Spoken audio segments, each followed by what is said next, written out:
Hey guys, so this is 7.4 basic trigonometric equations, and so we're just going to do essentially the basics of them.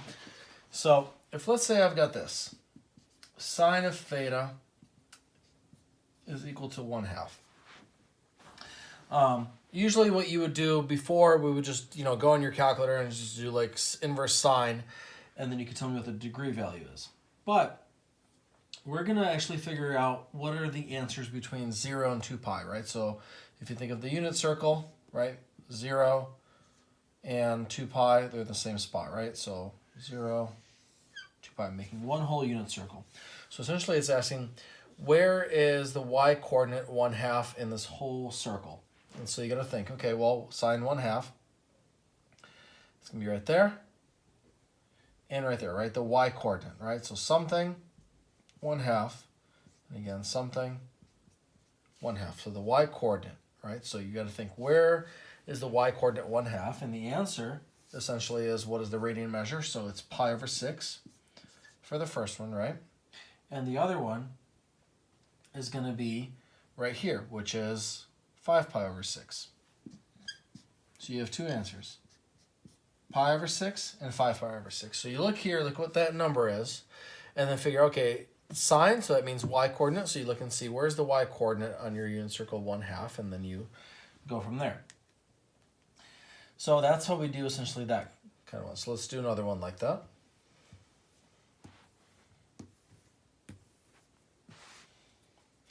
All right, so let's say we've got cosine theta is equal to negative root 2 over 2. So you think, okay, cosine, that's going to be my x-coordinate. Where's my x-coordinate? Negative root 2 over 2. So if you think again of your unit circle, right, so negative for x, it's going to be on this side. Negative root 2 over 2 and negative root 2 over 2 here and here, which essentially is 3 pi over 4 and 5 pi over 4. So your answer is 3 pi over 4 and 5 pi over 4. You have to give me your answer in radians. Okay? So there's that kind of problem. Let's say we had something like this.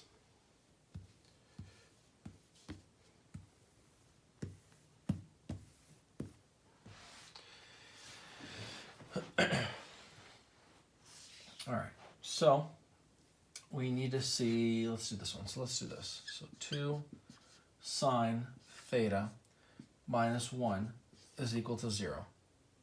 So we need to solve. So we add 1 to both sides. So 2 sine theta is equal to 1. Divide both sides by 2. So sine theta is equal to 1/2. And the question is, okay, well, where is the y-coordinate at 1/2? We already did that problem, so it's pi over 6 and 5 pi over 6. Okay? So that's that. Now let's do another problem, a little bit trickier.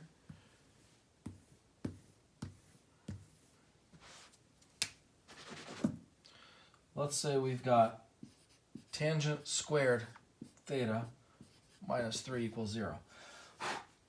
First thing you want to do, add 3 to both sides. So we'll have tangent squared theta is equal to positive 3. We want tangent to be by itself, so we have to do, we take the square root of both sides, so we'll be left with tangent theta is equal to the square root of 3, which is just going to be plus or minus root 3. Be careful, don't forget the plus minus. Okay. Tangent only has a period of pi, so we only need to find the solutions between 0 essentially and pi. So between negative pi over 2 and pi over 2, the solutions are going to be pi over 3 and negative pi over 3 to get this. What you essentially need to do is think, okay, what is going to give you root 3? Okay, and so if you think of because tangent is the y-coordinate over the x-coordinate. So where is, essentially, if you think about it, let's say we've got 1/2 and root 3 over 2, right? If it's the y-coordinate over the x-coordinate, let's see if that works. So we've got root 3 over 2 divided by 1/2.